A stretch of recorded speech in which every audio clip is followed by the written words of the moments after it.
The morning I came home to find my road paved without my permission, Karen Voss was already waiting with an invoice. $120,847. Itemized. Professional letterhead. At the bottom, highlighted in yellow, Cole Property Share of Improvement Cost, $47,000. Payment due, 30 days. She'd destroyed my road and sent me a bill for it. Cole's Mill Road has been in my family since 1947. My grandfather built it, 1.2 miles of packed limestone from the county highway to his farmhouse. When Harmon's Bluff was developed in 1978, they needed access. My father offered it on specific terms, a licensed use agreement, $1,200 a year, renewable every January. They signed it for 43 consecutive years. Karen Voss became HOA president in 2017. In January 2022, she stopped signing. No call, no letter, just silence. For 3 years I waited. And she told the community she was working on acquiring the road permanently. What she was actually doing, incorporating her brother's paving company, planning an overnight construction project, and preparing that invoice. I spent 31 years as a civil engineer for the state of Tennessee. I've designed roads, permitted them, reviewed hundreds of millions of dollars in road construction. I know exactly what it takes to build one legally. Karen had no land disturbance permit, no authorization from me, no easement. She had 3 pieces of heavy equipment and the assumption that I'd accept what I was given. I locked the gate the next morning. All 99 households took the 4.2-mile detour for 4 months. Karen lost her real estate license, was indicted on 2 counts of criminal fraud, and listed her house for sale to partially cover a $382,800 civil judgment. The road is still mine. It always was. My grandfather's survey marker is exactly where he put it in 1947. But first, drop your location in the comments and don't forget to like the video and subscribe for more interesting stories like this. I heard it before I understood what it was. Heavy equipment. The low diesel groan of something large working close to the property. I lay in bed for a moment in the gray early light of a Friday morning in October, listening, placing the sound. It was coming from the east side of the property, the road side. I checked the clock. 6:14 a.m. I'd gone to bed Thursday night with my road intact. I'd driven it at 8 p.m. coming back from the hardware store in town, the same gravel road my father had built in 1947, at the same 1.2 miles of packed limestone surface that had served this land for 78 years, rutted in places from the summer's dry heat, needing fresh gravel at the north end where the drainage had been working against it, but intact. Present. Mine. I pulled on jeans and boots and walked out the back door. What I found at the edge of my property stopped me completely. 3 pieces of heavy equipment, an excavator, a skid steer, and a compaction roller, were working the length of Cole's Mill Road. They'd already torn up the first 400 yards of gravel surface, the limestone base scraped down to bare subgrade. Behind them, a paving crew was laying hot mix asphalt. A full-width mat, professional grade, the kind of work you'd see on a county highway project. New concrete curbing had already been poured along the first 200 yards. Perfectly formed, clearly done the night before, during darkness, to get ahead of the asphalt work. And at the entrance to the road, at the survey marker my father had set in 1947, the granite post that had stood at the boundary of Cole family land for longer than most of these houses had existed, there was a sign. Metal post, professional fabrication, dark green with white lettering. Harmon's Bluff Community Road, HOA maintained. I stood at the edge of what used to be my gravel road and looked at the equipment, the fresh asphalt, the curbing, and the sign claiming my property as community infrastructure. I counted 7 workers. None of them looked at me. I walked back inside and put on coffee. My name is Raymond Cole. I'm 58 years old. I spent 31 years as a civil engineer for the state of Tennessee before I retired in 2019. I've designed roads, I've permitted roads, I've reviewed road construction projects worth hundreds of millions of dollars and signed off on them or rejected them based on whether the engineering was sound and the documentation was clean.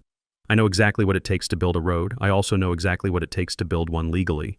You need a land disturbance permit from the county. You need the landowner's written authorization. If you're building on someone else's property, you need a recorded easement or a signed construction agreement.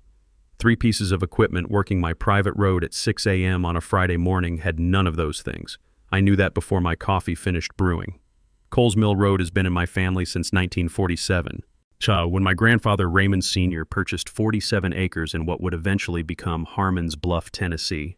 He built the road himself, a limestone gravel surface running 1.2 miles from the county highway at the east end of the property to the western boundary where his farmhouse stood. When the Harmon's Bluff residential development was platted in 1978, the developer had approached my father about road access. The community needed Coles Mill Road. It was the most direct route from the county highway to the development, significantly shorter than the alternative fire access road to the south. My father had agreed, on specific terms, a licensed use agreement, annual renewal, $1,200 per year for the right to use Coles Mill Road for residential access, renewable each January, non-transferable, and explicitly not an easement. The agreement contained language put there by my father's attorney stating that this license created no permanent right of access and no ownership interest in the road or the underlying land. That agreement had been signed every year from 1978 through 2021, 43 consecutive years of annual renewals. The HOA had never missed one, until Karen Voss became president. Karen had been elected HOA president in 2017. I'd met her twice in passing, once at a community event I'd attended after my father died, once when she'd stopped by the property to discuss a fencing question near the road boundary. She was organized, confident, the kind of person who ran meetings efficiently and moved agendas forward. She was also, I'd observed in those two brief interactions, the kind of person who believed that confidence was a substitute for documentation. In January 2022, the renewal notice for the licensed use agreement had gone out as usual. David Park's firm in Nashville, which had handled the Cole family's property matters for 20 years, sent it every December for signature and return by January 15th. It came back unsigned. David had followed up. Karen had responded that the HOA was reviewing the road access situation and would be in touch. She never was. David had sent certified letters in February and March of 2022. No response. He'd flagged it to me in April. My position at the time, the license had lapsed. The HOA was technically in unlicensed use of my road, but I wasn't ready to act on it immediately. I'd been dealing with my father's estate, a property tax dispute, and the early work of the retirement life I'd just begun. I told David to document it and wait. I'd been patient for 3 years. Karen Voss had apparently mistaken my patience for ignorance. I finished my coffee and walked back out to the road. The excavator had moved another 150 yards north. The asphalt mat was going down smoothly behind it. A clean, professional surface, genuinely good work from a technical standpoint. I could see that the contractor had done their subgrade prep correctly, had the right base depth, was running the roller passes at the right intervals. Whoever Karen had hired knew what they were doing. They just didn't know whose land they were doing it on. A man in a yellow safety vest detached from the crew and walked toward me. Project superintendent, by his bearing, mid-40s, clipboard. We have a work order from the Harmons. I'll get it right away. He looked at his clipboard. I'm sorry, but I can't find a work order for the Harmons. That's okay. I'll just go to the Harmons and see if they have a work order for me. He looked at his clipboard. I'm sorry, but I can't find a work order for the Harmons. That's okay. I'll just go to the Harmons and see if they have a work order for me. He looked at his clipboard. I'm sorry, but I can't find a work order for the Harmons. That's okay. I'll just go to the Harmons and see if they have a work order for me. He looked at his clipboard. I'm sorry, but I can't find a work order for the Harmons. That's okay. I'll just go to the Harmons and see if they have a work order for me. He looked at his clipboard. I'm sorry, but I can't find a work order for the Harmons. That's okay. I'll just go to the Harmons and see if they have a work order for me. He looked at his clipboard. I'm sorry, but I can't find a work order for the Harmons. That's okay. I'll just go to the Harmons and see if they have a work order for me. He looked at his clipboard. I'm sorry, but I can't find a work order for the Harmons. That's okay. I'll just go to the Harmons and see if they have a work order for me. He looked at his clipboard. I'm sorry, but I can't find a work order for the Harmons. That's okay. I'll just go to the Harmons and see if they have a work order for me. He looked at his clipboard. I'm sorry, but I can't find a work order for the Harmons. That's okay. I'll just go to the Harmons and see if they have a work order for me. He looked at his clipboard. I'm sorry, but I can't find a work order for the Harmons. That's okay. I'll just go to the Harmons and see if they have a work order for me. He looked at his clipboard. I'm sorry, but I can't find a work order for the Harmons. That's okay. I'll just... We have a work order from the Harmons Bluff Community Association, Road Improvement Project. You should have received notification. I didn't receive notification because no one asked my permission. This road is deeded to my family. It has been since 1947. I looked at the fresh asphalt. Do you have a land disturbance permit for this project? He flipped through papers on the clipboard. The HOA handles the permitting. That's not my end. I'd suggest you call your contact at the HOA and ask them to produce a land disturbance permit, a signed construction authorization from the property owner, and a recorded easement or valid license agreement. Before you lay any more asphalt. He looked at me steadily. Sir, I have a signed work order. Signed by Karen Voss? Yes. Karen Voss doesn't own this road. I do. I reached into my shirt pocket and produced a folded document, the one-page summary of the Coles Mill Road deed that David's office had prepared for me 2 years ago when I'd anticipated this conversation might eventually happen. I handed it to him. That's a summary of the recorded deed. The full document is at the Robertson County Register of Deeds. I'd recommend your company's legal counsel review it today. He looked at the document, then at the road, then back at me. I'm going to need to make a call. That's a good idea. I walked back to the house. Karen arrived at 9:30 a.m. She drove a white SUV and parked at the road entrance. It's next to the HOA sign on my survey marker. She was dressed for a business meeting, slacks, a blazer, the presentation of someone who'd prepared for a conversation she expected to control. She walked toward me with the kind of confidence that made me think she'd rehearsed this. Raymond, she extended her hand. I know this looks sudden. I should have communicated better about the timeline. I shook her hand, said nothing. The board voted in August to upgrade Coles Mill Road as part of our 5-year capital improvement plan. The road's been deteriorating for years. You know that. It needs paving. We've been planning this for 18 months and we finally had the budget to execute. The road was mine to maintain or not maintain as I chose. The road serves the entire community. 99 households depend on it. The HOA has a responsibility. The HOA had a licensed use agreement that expired in January 2022 because you didn't renew it. You've been using my private road for 3 years without a valid license. I kept my voice even. And you've now destroyed the surface of my private road and replaced it with infrastructure you're claiming as community property, on my land. Karen reached into her blazer pocket and produced an envelope. The board authorized me to deliver this. I opened it. An invoice, HOA letterhead, itemized line items for road preparation, base work, asphalt, curbing, drainage improvements, and project management. Total, $120,847. At the bottom, highlighted, Cole Property Share of Improvement Cost, $47,000. Payment due 30 days. I read it twice. Karen had destroyed my road and sent me a bill for her portion of doing it. And I looked at the invoice for a long moment. I looked at the HOA sign on my survey marker. I looked at the fresh asphalt on my road, still warm, the crew working north toward the second gate post. Karen, I said, how long have you been telling the community you were going to acquire this road? Something moved across her face. Not much. A small tightening around the eyes. The board has been exploring long-term access options. 3 years? 4? We've been in discussions. With whom? Not with me.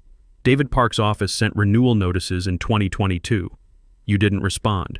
That's the last communication my attorney's office has from the HOA. I folded the invoice and put it in my pocket. You didn't acquire this road, Karen. You don't own it. You've never owned it. And what you did last night is going to take some time to fully understand. She looked at me with the expression of a woman recalibrating. What does that mean? It means I'm going inside to call my attorney. I turned and walked back to the house. I didn't raise my voice. I didn't threaten. I didn't tell her what was coming because I didn't need to. Karen Voss had made her move at 6 a.m. with 3 pieces of heavy equipment and a prefabricated sign. She'd done it believing that a retired engineer living alone on 47 acres in Robertson County, Tennessee, would look at the situation and conclude that fighting it was harder than accepting it. She'd miscalculated the man and the deed. I called David Park at 10:15 a.m. David, they paved the road. A pause. They paved it. The whole thing. Overnight, asphalt, curbing, HOA signage. And they sent me a $47,000 invoice for my share. Another pause. Longer this time. Raymond, I need you to photograph everything before they get any further. Already done. GPS stamped, time stamped. I went out at first light.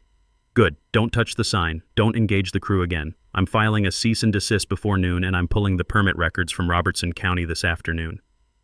There won't be a permit. I know, that's the point. I heard him typing. Raymond, this is the cleanest trespass and destruction of private property case I've seen in 20 years. The deed chain is perfect. The license lapse is documented. The fact that she sent you an invoice is... He stopped. That invoice is extraordinary. She highlighted my share. She highlighted your share? He laughed. Not with humor exactly, but with the specific energy of an attorney who's just been handed everything he needs. Okay, I'm on it. Don't pay the invoice. David. Right. Sorry. I set the phone down and walked to the window. Outside, the crew was still working north. The asphalt surface was clean and dark in the October light. The HOA sign was still on my survey marker. My family had owned this road since 1947. Karen Voss had spent $120,000 of her neighbor's money paving it overnight. She'd sent me a bill. She'd put her sign on my grandfather's survey marker. She had no idea what was coming. Neither did the 99 families who, in approximately 72 hours, were going to wake up and find 2 locked steel gates across the only road that connected their homes to the rest of Robertson County, Tennessee. David Park had been my family's property attorney for 20 years.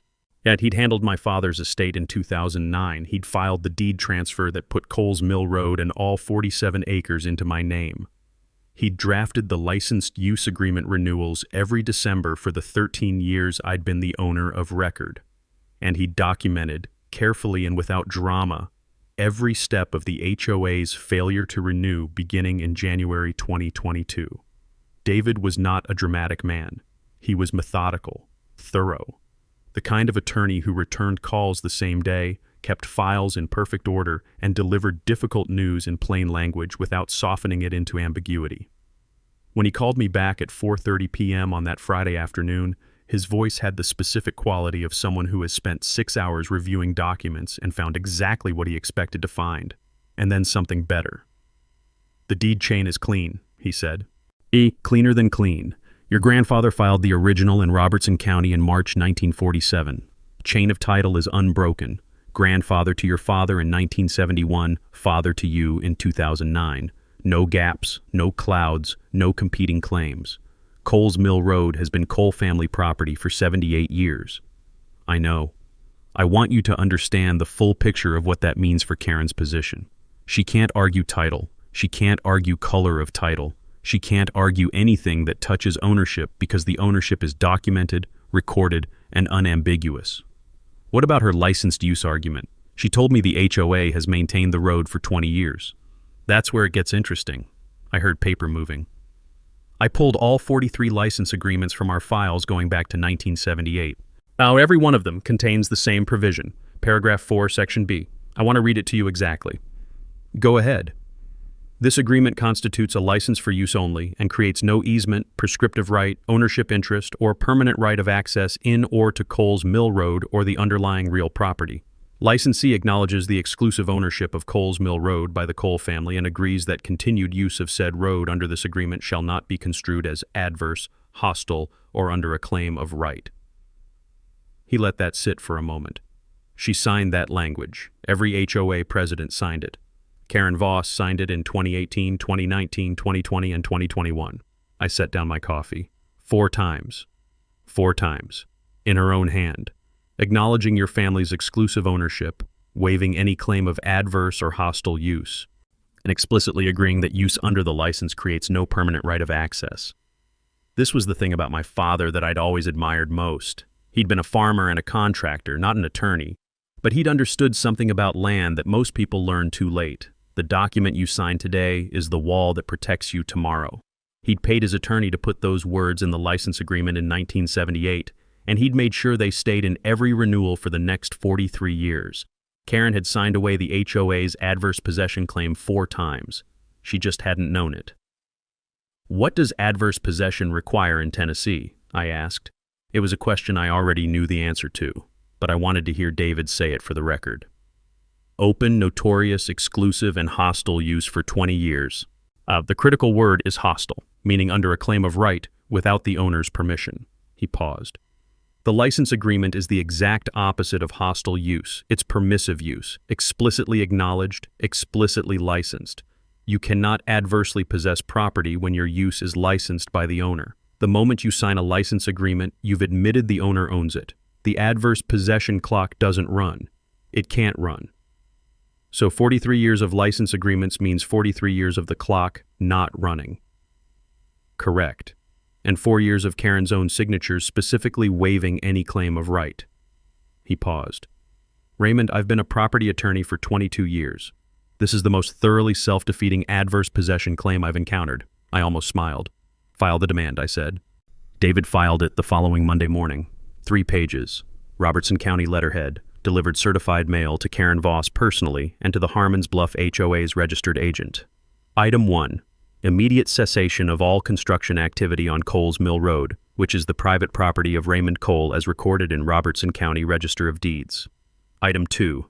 Immediate removal of all HOA signage installed on Raymond Cole's property, specifically the signs at the east and west termini of Coles Mill Road within 7 days of receipt.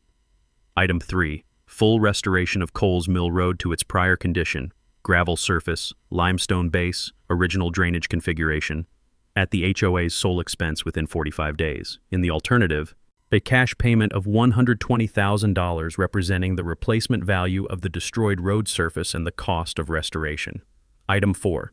Immediate execution and delivery of a new licensed use agreement for the HOA's continued use of Coles Mill Road, retroactive to January 2022 to address the 3-year lapse, at the standard annual rate of $1,200. The letter closed with one paragraph I'd asked David to include specifically.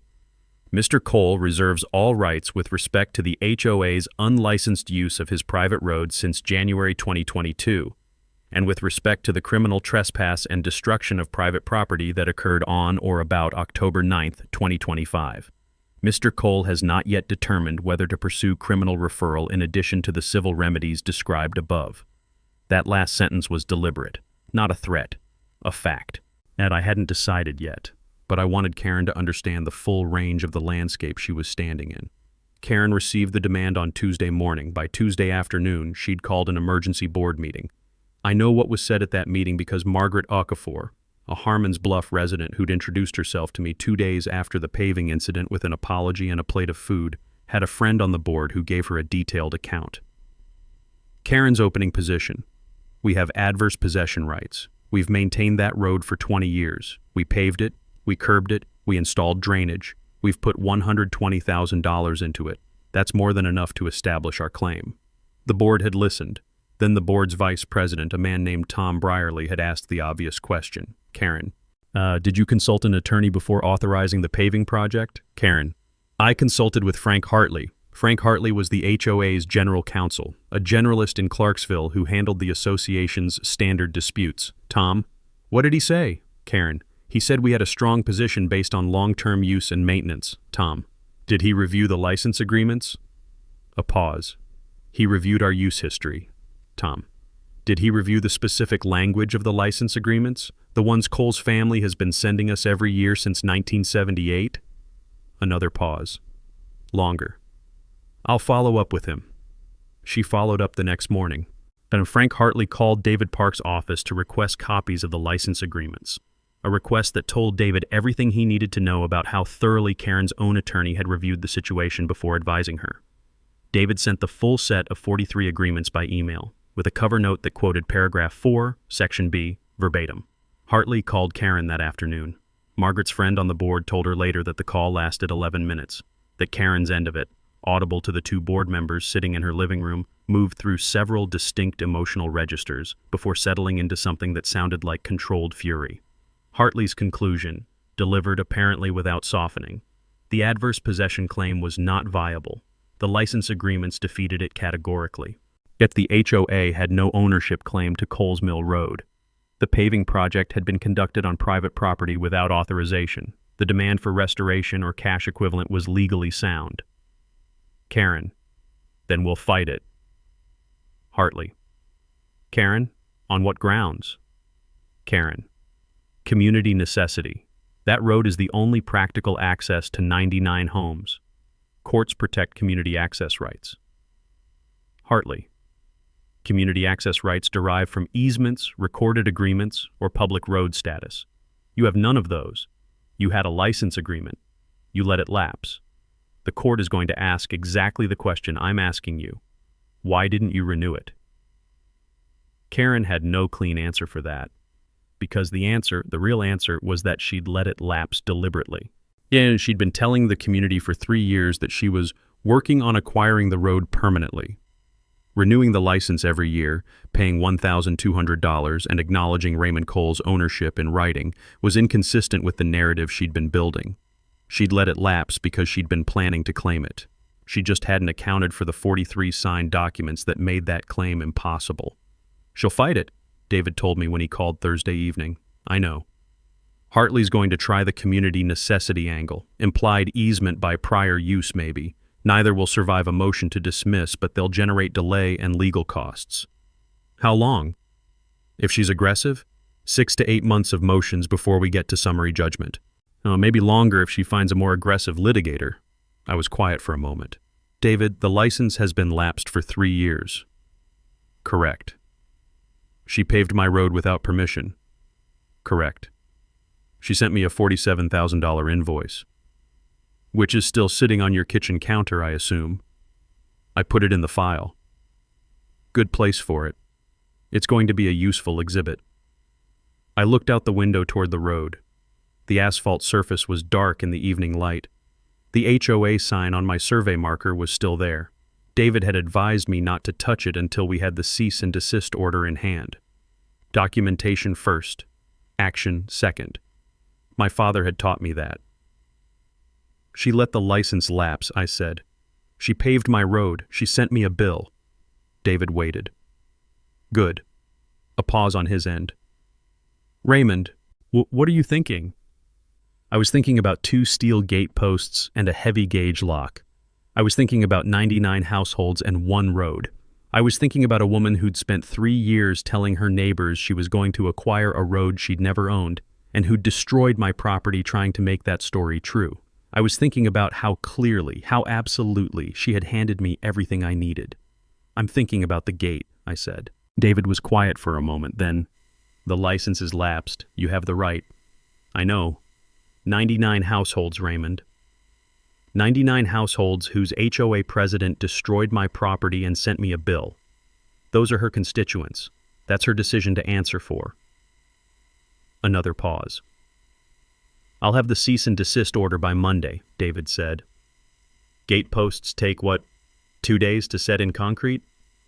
If the weather holds, yes. Then I'd suggest you call your contractor. I already had. The gate posts went in on a Tuesday.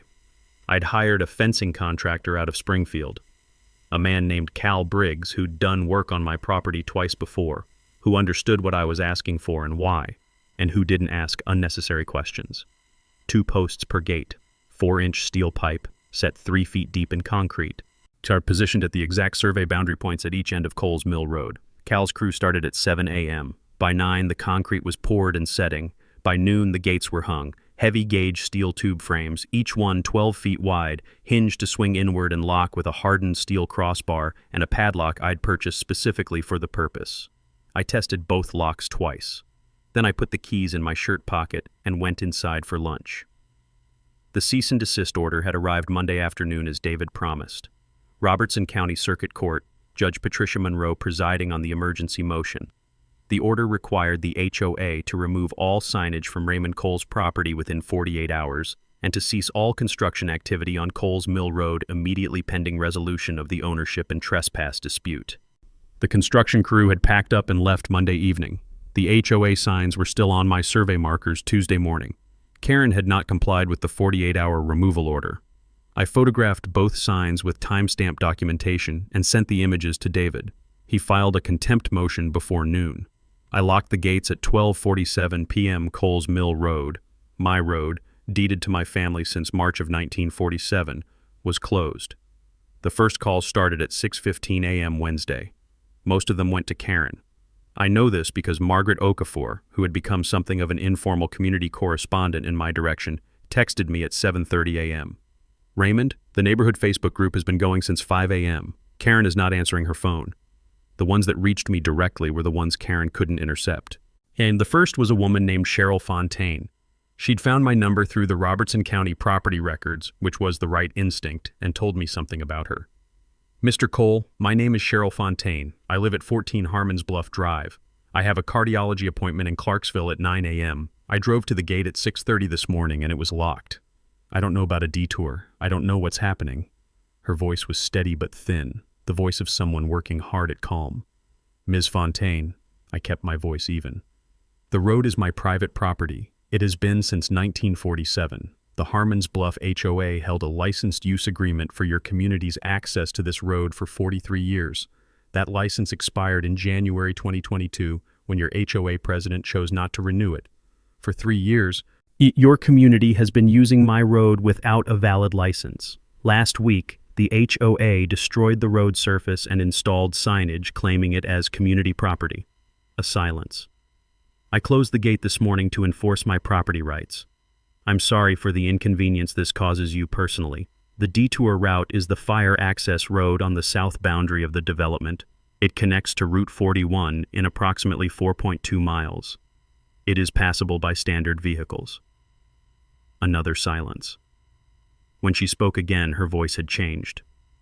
Not angry at me, but recalibrating in real time, placing the source of the problem correctly. She didn't tell anyone. Karen didn't tell anyone that the road license had lapsed. To my knowledge, no. She's been telling the community for 3 years she was handling the road access situation. I'm aware of that. Mr. Cole, a pause. I'm sorry for all of it, for the road, for what she did to your property. Ms. Fontaine, please drive carefully on the fire access road, and I'd suggest you ask your HOA president at the earliest opportunity why she let a 30-year license agreement expire without telling anyone. She thanked me and hung up. The second call was a man named Dennis Cho, who was less steady than Cheryl Fontaine and more representative of the general register of the morning's communications. He wanted to know what gave me the right to lock a road that the whole community uses. I explained the deed. He disputed it. And I told him the Robertson County Register of Deeds was open to the public and the chain of title was a matter of public record. He hung up. The third call was a delivery driver for a regional grocery service who had 3 scheduled deliveries inside Harmons Bluff and couldn't reach any of his contacts at the HOA. I gave him the detour route. By 9 a.m., the Robertson County School District had rerouted the 2 buses serving Harmons Bluff to the fire access road. I'd been in contact with the district transportation office since Monday. I'd called them as soon as the gates went up, gave them the situation plainly, and provided the detour coordinates. They'd been professional about it. Inconvenienced, but professional. Yeah, the fire access road was 4.2 miles of compacted gravel and hardened dirt running along the southern boundary of the development. It had been built in the 1980s as an emergency vehicle corridor and was maintained by Robertson County at minimal standard, passable in dry conditions, problematic in heavy rain, not designed for daily residential traffic volume. It was also, at its narrowest point, 11 feet wide. Standard residential vehicle, fine. School bus, manageable with care. Moving truck, possible with extreme caution. Semi-trailer delivery vehicle, not possible. By Wednesday afternoon, 3 delivery trucks had turned back from Harmons Bluff. 2 contractors with scheduled work inside the community had called their clients to reschedule. The Amazon logistics driver who serviced the development had flagged it in his route system. And the next day's deliveries were already showing as delayed. The community was not paralyzed, but it was profoundly inconvenienced in ways that compounded with every passing hour, and that every passing hour made more specifically attributable to Karen Voss. The Harmons Bluff Community Facebook group had gone from a place where people posted lost cat notices and discussed upcoming community events to something considerably more pointed. Margaret forwarded me screenshots. I read them once and put my phone face down on the table. The dominant question, appearing in various forms across dozens of posts, was the one that Cheryl Fontaine had asked me on the phone at 6:30 a.m. Why didn't Karen tell anyone the license had lapsed? It was the right question. It was the only question, really. Everything else, the paving project, the invoice, the gate, the detour, was downstream of that single failure of disclosure. Karen had known since January 2022 that the licensed use agreement had not been renewed. She'd received David's certified letters in February and March of 2022, letters she hadn't responded to. She'd sat in HOA board meetings for 3 years and said nothing about it. She'd stood at community gatherings and told her neighbors she was working on acquiring the road permanently, without disclosing that the existing access license had already expired. 99 households had been driving on my road for 3 years without knowing their legal right to do so had lapsed. That was Karen's choice, not mine. She called me at 2:17 p.m. on Wednesday. I was on my porch watching the October light move across the field. But the asphalt surface of my road was visible from where I sat, darker than the surrounding ground, a clean, straight line running toward the locked gate at the east end. "Raymond," her voice was different from Monday's controlled business presentation. The composure was still there. She was not a woman who lost her composure easily, but the foundation under it had shifted. "We need to talk." "We're talking. You can't do this. People live here. 99 families. This is the only practical road into this community. It's a private road. I own it. The license your HOA held to use it expired 3 years ago. You can't just lock a road that an entire community depends on." "I can, Karen. It's my property. The law is clear on this. There is no easement, no recorded right of access, no public road designation. Yet there is only a license agreement that your HOA held for 43 years, that your predecessors renewed every January without fail, and that you chose not to renew in 2022. A pause. The road needed to be upgraded. It was in disrepair. It was my road to maintain as I saw fit. You didn't own it. You had a license to use it. There's a significant legal difference between those two things. We invested $120,000 in that road, without my permission, on my property, after your license had already lapsed, and then you sent me a bill." Silence. "Karen, I want to be precise about something. The gate is not my opening move in a negotiation. The gate is the natural consequence of a license that expired 3 years ago and a paving project that destroyed my private property without authorization. The gate was always available to me. I chose not to exercise that right because I was patient. You mistook my patience for an absence of rights. So what do you want?" "What I've always wanted.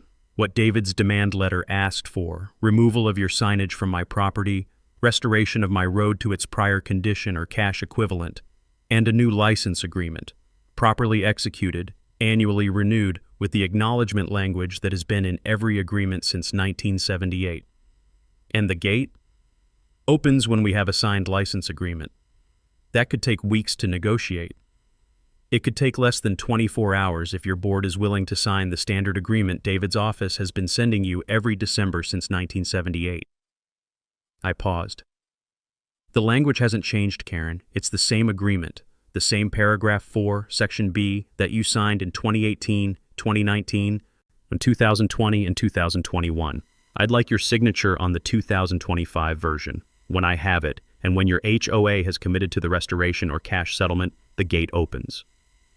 Another silence, this one longer. "You're doing this to punish me." I looked at the locked gate at the end of my road. "I'm doing this because you destroyed my property and sent me a bill. I'm doing this because you let a 30-year license agreement expire and told no one. I'm doing this because you put a sign on my grandfather's survey marker claiming it as community property." I kept my voice completely even. "I'm not punishing you, Karen. I'm enforcing a deed that's been recorded in Robertson County since 1947. If it feels like punishment, I'd encourage you to spend some time thinking about whose decisions created this situation." She hung up. At 4:45 p.m. on Wednesday, Margaret texted me again. "Raymond, Karen called an emergency community meeting for tomorrow night, 7 p.m., Community Clubhouse. She's been on the phone all afternoon. Whatever she's planning, people are not happy. Cheryl Fontaine stood up in the Facebook group today and posted the full text of your conversation this morning. It has 67 comments. None of them are defending Karen." I read the text twice. Then I set the phone down and looked at the road. 78 years of clear title. 43 years of annual license agreements. 3 years of Karen Voss deciding that patience and documentation were the same as surrender. The gate was locked. The community was asking questions. And the answers, every one of them, led back to the same address. David pulled the financial records on Thursday.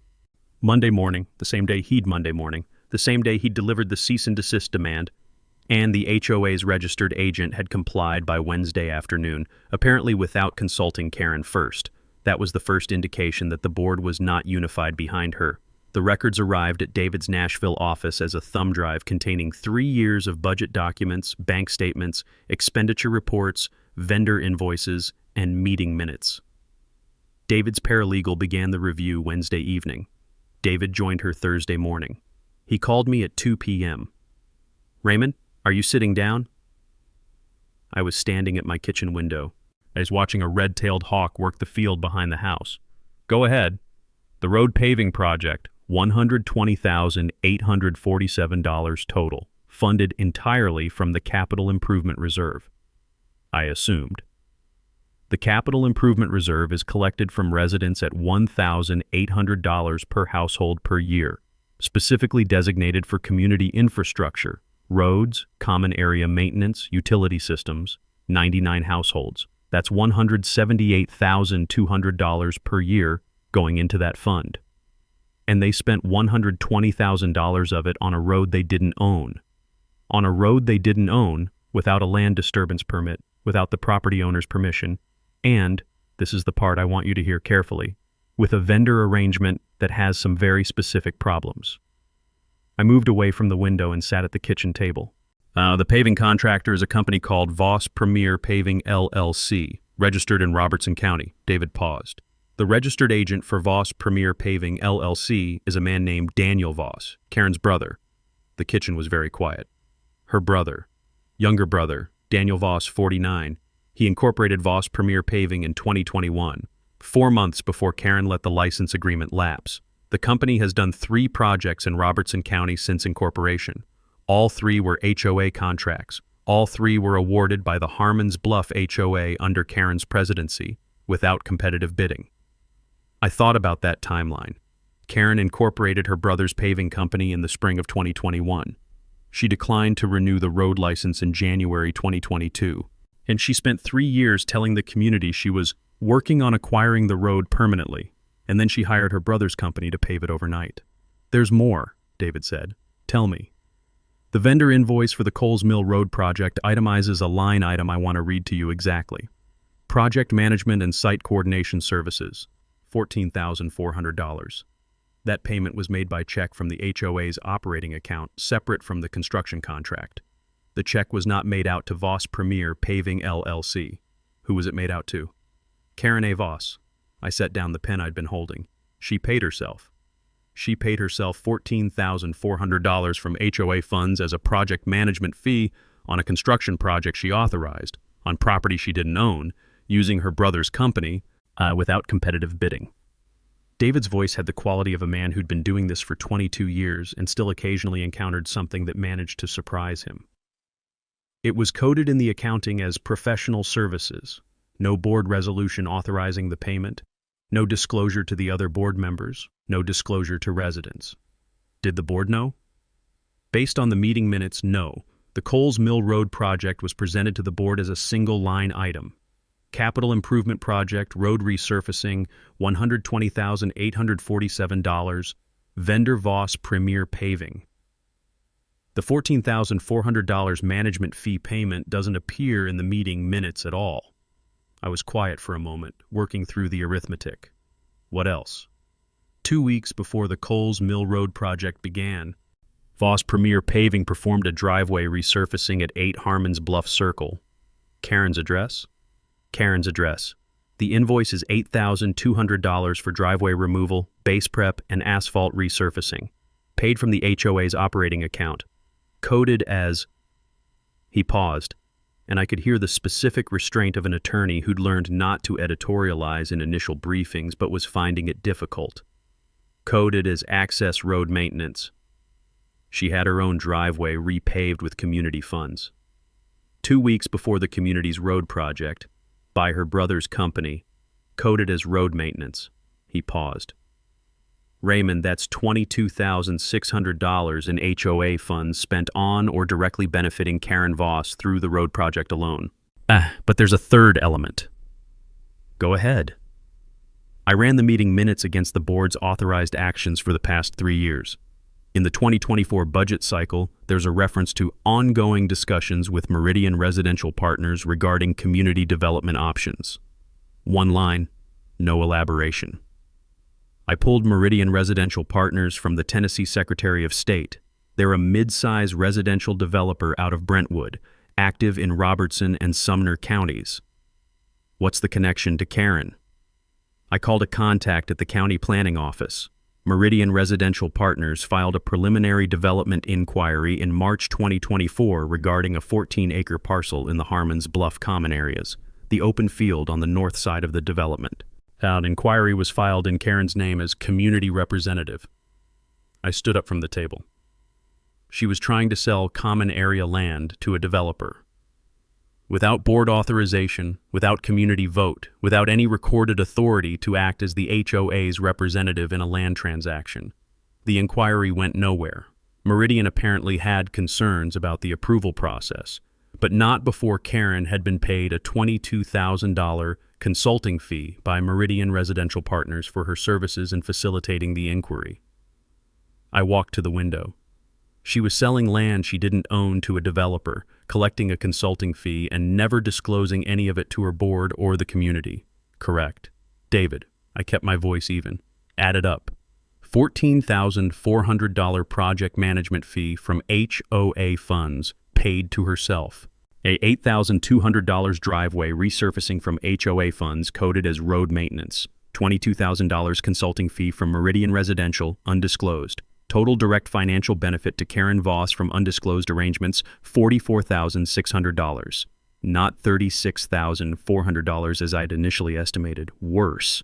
And the community funded $120,000 of it through the Capital Improvement Reserve, of which $120,847 went to her brother's company. I looked at the locked gate at the end of my road. File with the AG. Tennessee AG Consumer Protection Division. I'm doing it today. He paused. Raymond, I want to flag something. The Meridian consulting fee. That's not just an HOA matter.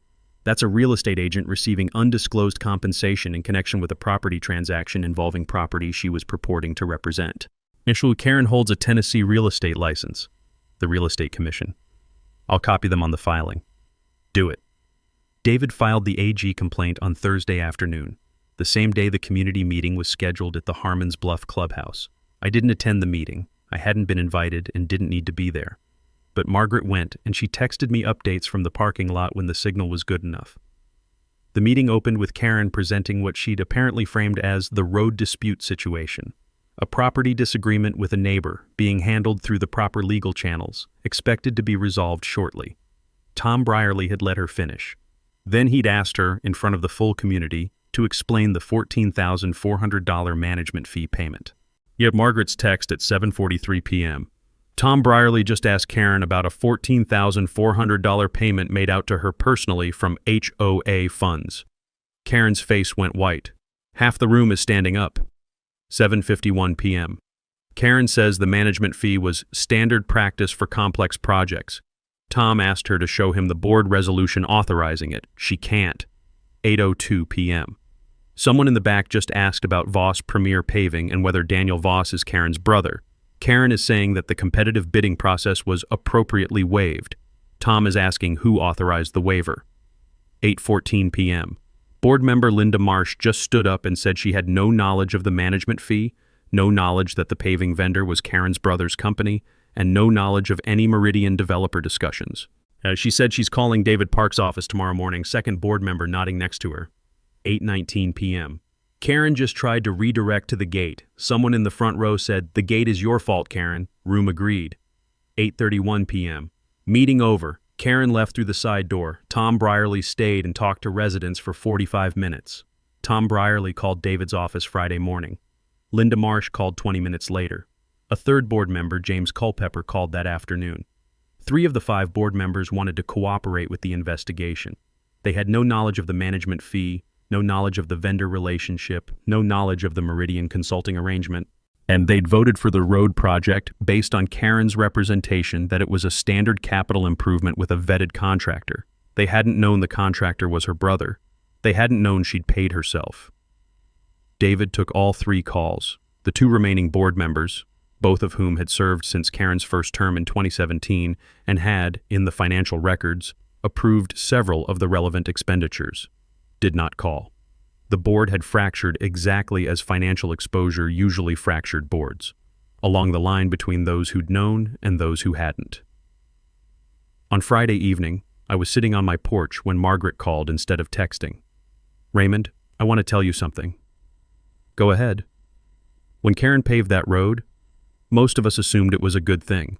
An upgrade, better surface, nicer entrance." It explained the license agreement. She never explained the license agreement. She never explained that we were using your property by permission. She paused. "We thought the road was ours." "I know." She let us believe that. For 3 years, she let 99 families believe that road was community property, while she let the license lapse and hired her brother's company and paid herself from our reserve fund. Another pause. "How much is in the capital improvement reserve right now?" David pulled the current balance from the bank records, $87,000. A silence. "That's 3 years of $178,000 in annual contributions. There should be over $500,000 in that fund." "Yes," I said. There should be." Margaret was quiet for a long moment. "Where did it go?" "That," I said, "is what the AG is going to find out." The building department complaint went in on Friday morning. David filed it simultaneously with a supplemental notice to the Robertson County Sheriff's Department documenting the criminal trespass, the overnight construction on private property without authorization. 2 separate filings, 2 separate agencies, the same underlying set of facts. Robertson County Building and Codes had already confirmed in response to David's earlier records request that no land disturbance permit had been issued for any construction activity at the Coles Mill Road address.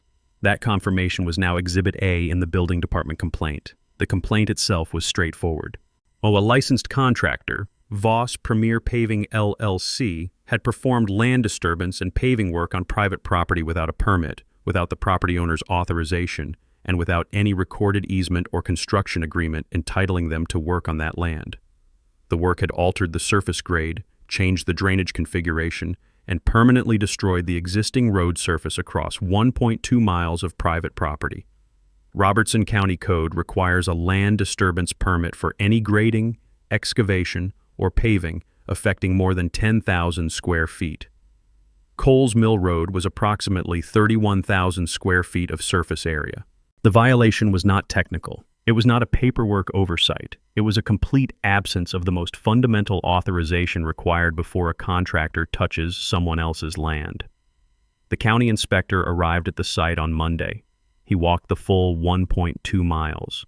He photographed the asphalt surface, the curbing, the drainage modifications.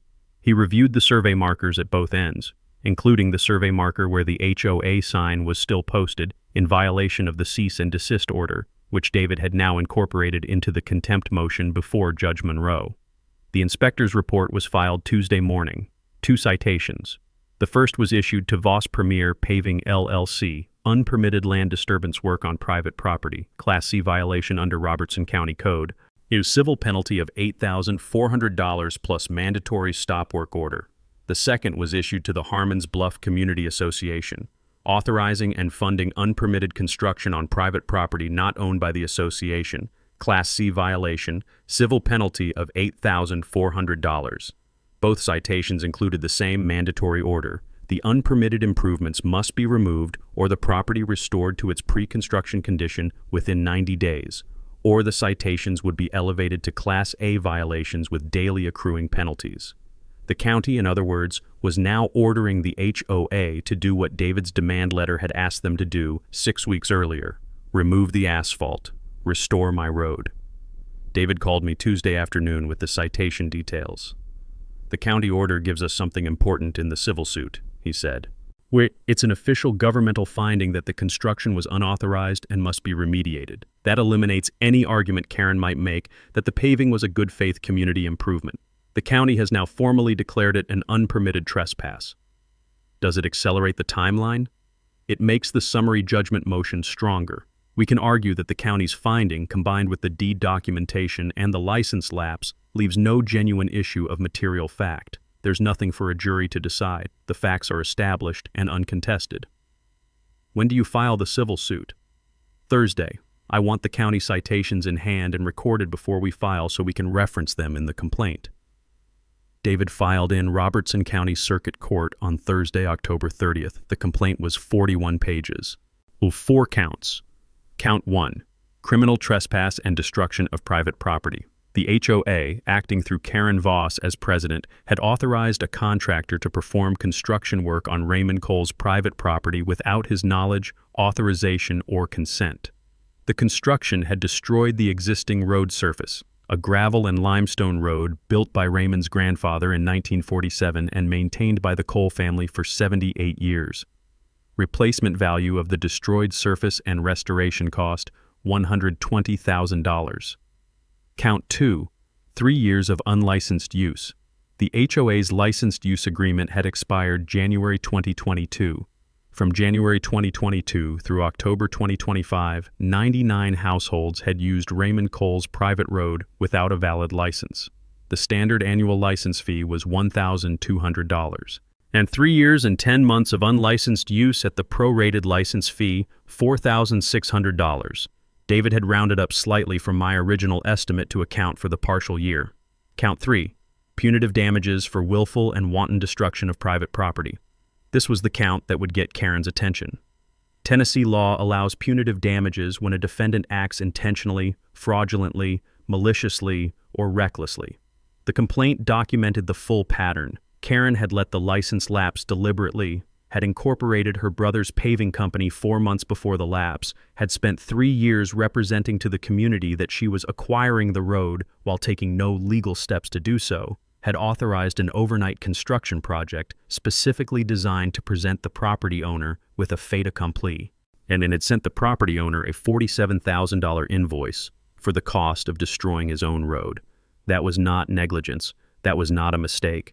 That was a calculated sequence of decisions made with full knowledge that the road was private property. Punitive damages requested, $240,000. Count 4, attorney fees and costs under Tennessee's private property protection statutes. Total demand, $364,600 plus attorney fees and costs. Karen's response was filed 3 weeks later by a new attorney. Frank Hartley had withdrawn from representation the week after the AG complaint was filed. His letter to Karen, which I was told about secondhand, had apparently been direct. The financial fraud exposure made his continued representation as HOA General Counsel a conflict, and the criminal trespass matter was outside his practice area regardless. Karen's new attorney was a litigator named Preston Cole, no relation to me, a coincidence that David found mildly amusing, out of Nashville. Preston Cole had a reputation for aggressive HOA defense. He filed a motion to dismiss all 4 counts and a counterclaim in the same document. The counterclaim had 3 theories. Public necessity. Coles Mill Road was the primary access route for 99 households and constituted an essential community access corridor. Tennessee courts had recognized that private property rights could be limited by public necessity doctrine in cases of community access. Implied easement by prior use. The community had used Coles Mill Road continuously since 1978. 47 years of uninterrupted use established an implied easement by necessity and prior use. An unjust enrichment. Raymond Cole had benefited from the HOA's $120,000 improvement to his road without compensation, and forcing the HOA to restore the road to its prior condition would result in unjust enrichment to the property owner. David read me the counterclaim over the phone. I waited until he'd finished. The implied easement theory. He filed that knowing about the license agreements. David confirmed, which tells me one of 2 things.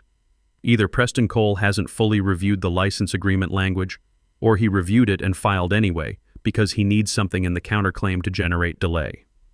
What's your read? I think he reviewed it. I think he knows it's going to be dismissed. I think he's buying time while Karen deals with the AG investigation. How long does the motion practice take? Judge Monroe is efficient. We'll have a hearing date within 6 weeks. The hearing was set for December 9th. Judge Patricia Monroe had been on the Robertson County Circuit Court bench for 14 years. David had appeared before her a dozen times and described her consistently with two words: thorough and impatient. Thorough with facts, impatient with legal arguments that substituted theory for documentation. Preston Cole presented the counterclaim theories for 20 minutes. He was a skilled litigator, organized, confident, good on his feet. He made the public necessity argument with genuine conviction, while citing Tennessee case law on community access rights and the court's equitable power to balance private property enforcement against community harm. Judge Monroe let him finish. Then she opened the case file. Mr. Cole, your client's HOA filed implied easement by prior use as a counterclaim theory. I've reviewed the license agreements submitted by the plaintiff. There are 43 of them, running from 1978 through 2021. Each one contains language that I want to read into the record. She read paragraph 4, section B. The courtroom was quiet. Your HOA signed that language 43 times. The defendant personally signed it 4 times. She set the document down. An implied easement by prior use requires that the use be adverse, meaning hostile, under a claim of right, without the owner's permission. How does your client claim adverse use when she personally signed 4 times a document explicitly acknowledging the plaintiff's ownership and waiving any claim of right? Preston Cole: Your Honor, the license agreement language was boilerplate. It doesn't reflect the parties' actual understanding of the road's status. The parties' actual understanding is reflected in the document they signed. Both parties are sophisticated adults. Your client is a licensed real estate agent. She signed a document that said, in plain English, that her HOA's use of this road created no easement and no permanent right of access. Judge Monroe's voice had the particular quality of a judge who has decided and is now documenting. Mr. Cole, you cannot claim implied easement on property you explicitly acknowledged was private through 43 years of signed license renewals. That's not a close question. The public necessity argument survived slightly longer. Preston Cole had better case law on his side. Tennessee courts had, in limited circumstances, found public necessity to justify limitations on private property enforcement. Judge Monroe reviewed the cases he cited. Then she reviewed the facts. The cases your client relies on involve genuinely landlocked communities with no alternative access. The record before me shows that Harmon's Bluff has an alternative access route, the fire access road on the south boundary. It is less convenient. It is not absent. She paused. Public necessity doctrine is not a remedy for inconvenience. It is a remedy for impossibility. The unjust enrichment theory, dismissed in 4 sentences. Raymond Cole had not requested or accepted the HOA's improvements to his road. Unsolicited improvements to private property performed without the owner's consent do not create an unjust enrichment claim against the owner. The counterclaim was dismissed in its entirety. On the same day, December 9th, the Tennessee Real Estate Commission notified Karen Voss that her real estate license was suspended pending the outcome of the AG investigation. The notification cited 2 grounds. First, the AG's investigation into HOA financial fraud, which implicated Karen's handling of funds in her capacity as a community fiduciary. Second, yet the undisclosed $22,000 consulting fee from Meridian Residential Partners, a payment received in connection with a proposed property transaction involving property Karen was purporting to represent without disclosure to the parties or to the commission.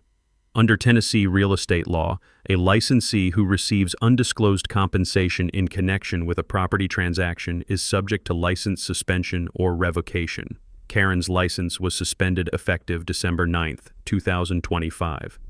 David called me that evening. Counterclaim dismissed, license suspended, AG investigation active, county citations outstanding. He paused. Raymond, we haven't even gotten to summary judgment yet. How's the Capital Improvement Reserve investigation going? The AG's forensic accountant is working through 3 years of bank records. The current reserve balance is $87,000. Based on the contribution history, there should be approximately $534,000 in that fund. I did the math. I'd done it before, but it was worth saying out loud. $447,000 is missing. That's the working figure. The investigation is ongoing. Some of it may be traceable to legitimate expenditures that were improperly coded, but even accounting for that, the gap is significant. I looked out at the road. The gate was still locked. It had been locked for 6 weeks. The community was using the fire access road, a 4.2-mile detour that had, in 6 weeks, become familiar if not comfortable. And Karen Voss had paved my road in October, believing that a retired engineer on 47 acres in rural Tennessee would look at the situation and conclude that accepting it was easier than fighting it. She'd had her counterclaim dismissed, her real estate license suspended, her brother's company cited for unpermitted construction, her HOA cited alongside it, the AG investigating her reserve fund, and the gate was still locked. She hadn't signed the license agreement. Until she did, the gate would stay exactly where it was. The civil judgment came down on February 3rd. Judge Monroe had granted summary judgment on all 4 counts in January. The motion practice had been exactly as David predicted, efficient and decisive. Preston Cole had filed 2 additional motions after the December hearing, both aimed at creating delay rather than resolving the underlying facts. Both were denied. By the time summary judgment was argued in mid-January, the record was so thoroughly documented that the hearing lasted 40 minutes. David called me from the courthouse parking lot. Summary judgment granted, all 4 counts. Judge Monroe is entering the full judgment amount. I was sitting at my kitchen table with coffee and the Robertson County deed abstract, a habit I'd developed over 30 years of property work, reviewing the chain occasionally the way some people reread a book they love. Not because anything had changed, because it was good to remember what you held and how you came to hold it. What's the number? Full damages on count 1. $120,000 for destruction of private property. Count 2. $4,600 unlicensed use. Count 3. Punitive damages. He paused. Raymond, she awarded the full $240,000 on punitives. I set down the coffee. Full amount. She wrote 3 paragraphs on the punitive damages finding. I want to read you the closing one. I heard paper. The evidence establishes that the defendant did not destroy the plaintiff's road through negligence, mistake, or misunderstanding of property rights. The defendant is a licensed real estate professional who personally signed 4 separate documents explicitly acknowledging the plaintiff's ownership of Coles Mill Road and waiving any claim of right. The defendant subsequently incorporated a paving company through a family member, allowed the HOA's licensed use agreement to lapse without disclosure to the board or community, represented to that community for 3 years that she was acquiring the road while taking no legal steps to do so, authorized overnight construction designed to present the property owner with a fait accompli, and invoiced the property owner for the cost of destroying his own road. This conduct was not impulsive. It was calculated, sustained over 3 years, and executed with deliberate disregard for the plaintiff's documented property rights. Punitive damages are not only appropriate, they are necessary to reflect the severity and duration of the willful conduct. The kitchen was very quiet. 3 paragraphs, I said. She wanted it in the record. Count 4. Attorney fees and costs, $18,200. Total judgment, $382,800. More than the original demand. The attorney fees had pushed it past the $364,600 figure David had filed. The judgment was entered against 2 defendants, the Harmons Bluff Community Association and Karen A. Voss personally. The HOA's reserves, what remained of them after 3 years of Karen's management, were seized within 48 hours of the judgment being recorded. Current balance, $61,000. Against a judgment of $382,800, the gap was $321,800. That gap ran against Karen personally. She had a house, a car, and a suspended real estate license. She did not have $321,800. She did not have anything close to it. What she had was a civil judgment she couldn't satisfy, an AG investigation into $447,000 in missing capital improvement reserve funds, and 2 counts of fraud plus 1 count of breach of fiduciary duty that the Robertson County grand jury had returned in late January. That the indictment had come down quietly, a single paragraph in the Robertson County legal notices, which Margaret had texted me the morning it appeared. Raymond, saw the indictment in the paper this morning, 2 counts criminal fraud, 1 breach of fiduciary duty. Thought you should know before you heard it elsewhere. I'd read the text, put the phone down and gone back to what I was doing. It wasn't satisfaction exactly. Satisfaction implies the outcome was the goal. The outcome was a consequence, the natural downstream result of what Karen had done and the legal machinery that processes what people do. My goal had been the road. The road was mine. That had been true on the morning Karen sent her contractor overnight. It was true now. The litigation had not changed the ownership. It had clarified it, enforced it, and imposed the costs of ignoring it on the person who'd chosen to ignore it. The new license agreement was signed on February 12th. Tom Brierly had been elected interim HOA president at a community vote in November, a vote that had been called by the 3 cooperating board members after Karen's real estate license suspension and had returned a result of 94-5 in favor of new leadership. The 5 dissenting votes were, Margaret told me, the 2 remaining Karen-aligned board members and 3 households that hadn't fully followed the story. Tom had called David's office the morning after his election. "I want to talk about the road," David had called me. My position was simple. I'd always been willing to offer a fair license agreement. The standard terms my family had offered every year since 1978 were still available. But given the 3 years of unlicensed use and the destruction of my road surface, I wanted 2 modifications. First, the annual fee would increase from $1,200 to $3,600, reflecting current market rate for private road access in Robertson County, as established by 2 comparable agreements David had pulled from county records. Second, the agreement would be structured not as an annual renewable license, but as a recorded long-term easement, a 25-year term, title insured, with renewal rights and a capped escalation formula. Not because I wanted to bind future owners of my property to terms they hadn't chosen, but because 99 families deserved road access that didn't depend on an annual renewal that a future HOA president could quietly allow to lapse. Yet Tom had reviewed the terms with a property attorney the community had retained independently, not Frank Hartley, not Preston Cole, a real estate specialist out of Clarksville who'd reviewed the agreement with fresh eyes and reported to the board that the terms were fair. The board voted 5-0 to approve. The agreement was signed February 12th, recorded with the Robertson County Register of Deeds on February 14th, and title insured through a Nashville title company by February 19th. I opened the gates that morning, both of them. East End and West End swung back on their hinges and locked open with the gate stops Cal Briggs had installed specifically for the purpose. The padlocks came off, the crossbars went up. Cole's Mill Road was open. My son drove down from Nashville that weekend. Daniel Cole was 31, worked in commercial finance, and had his mother's patience and my tendency towards silence in large groups and long conversations when something needed to be said. He'd followed the situation from October onward. I'd kept him informed, not because I needed his counsel, but because the road had been his grandfather's and his great-grandfather's before that, and he had a right to know what was happening to it. He arrived Saturday morning and we walked the road together. The asphalt surface was still there. Removal was a separate process, part of the county remediation order that the new HOA board was working through with a contractor.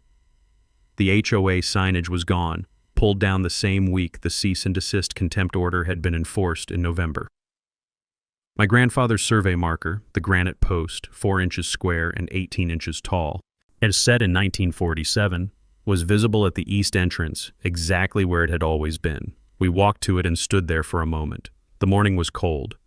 February in Tennessee with a thin overcast and the particular stillness of farmland in winter, everything stripped back to its basic forms. Bare trees, brown fields, the long, straight line of the road running west toward the development. Daniel looked at the survey marker, then at the road. "Dad," he turned to me. "Was it worth it? Closing the gate. 99 families couldn't get out for 4 months." I'd been waiting for the question.